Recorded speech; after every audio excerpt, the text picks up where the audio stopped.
retail sales in the U.S. cooling off in February, according to the latest data from the Commerce Department. Sales dipping by 0.4% during the month after jumping a revised 3.2% in January. For more on what this means and what the impact could mean on the Fed's fight to tame inflation is Michelle Meyer, Mastercard Economics Institute chief U.S. economist. Michelle, thanks so much for joining us. So retail sales, from the numbers that we saw for last month, is the consumer spending cooling off in the U.S.?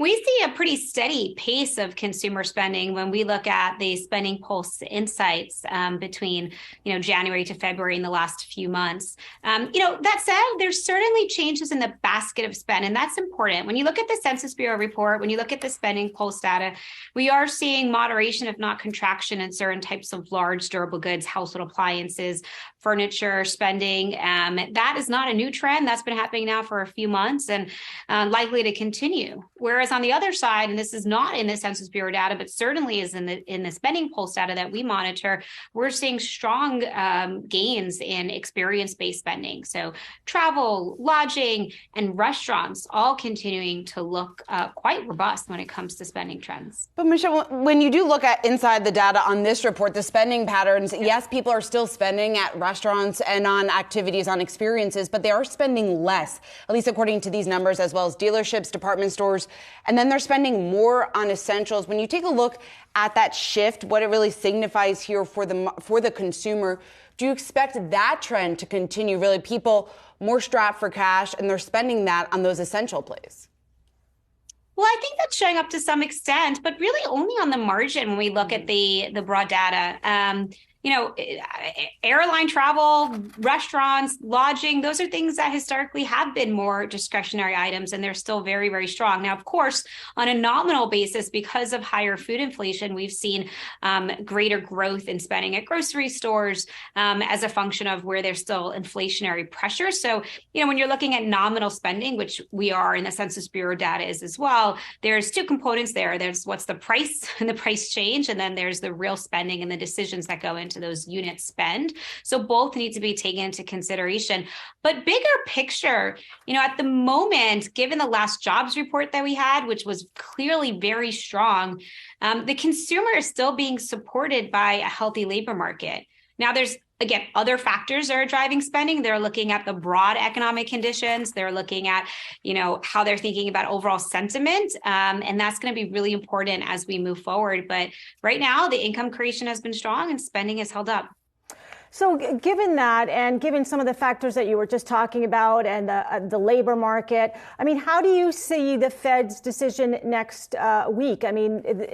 Are these data points showing still too strong consumer?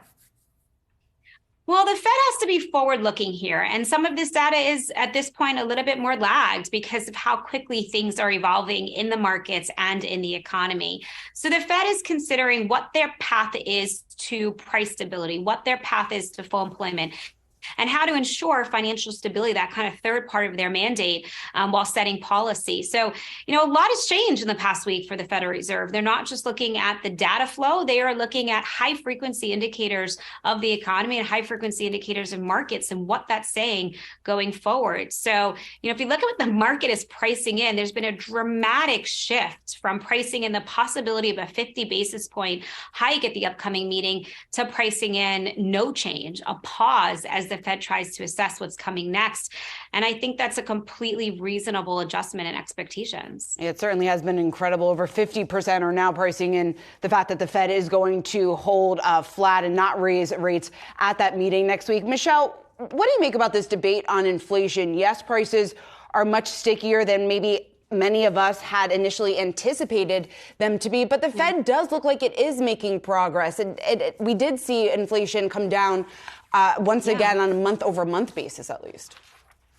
We have, and we got, PPI data out this morning as well, which showed a nice cooling of some of the inflationary pressures that's coming from the cost side. What really stood out to me in the PPI data was that food inflation fell a good amount from PPI, and that does have nice predictive power in what might come from the food CPI data that will be released in the coming months. So, is inflation solved? No. it's not solved because the labor market is still hot and there's still a lot of wage growth. But are we seeing some relief, particularly on the costs push to inflation? I think the answer is yes. And I think we've been seeing it for a while in terms of the easing of supply chains, in terms of the PPI data that we're observing. So, there's still work to be done to getting to price stability. We're still far from that. And there's a lot of underlying inflation, particularly in the services part of the economy. But there's been some progress made, and that's important to keep in mind. Michelle Meyer, Mastercard's Economics Institute Chief U.S. Economist, thanks so much for joining us.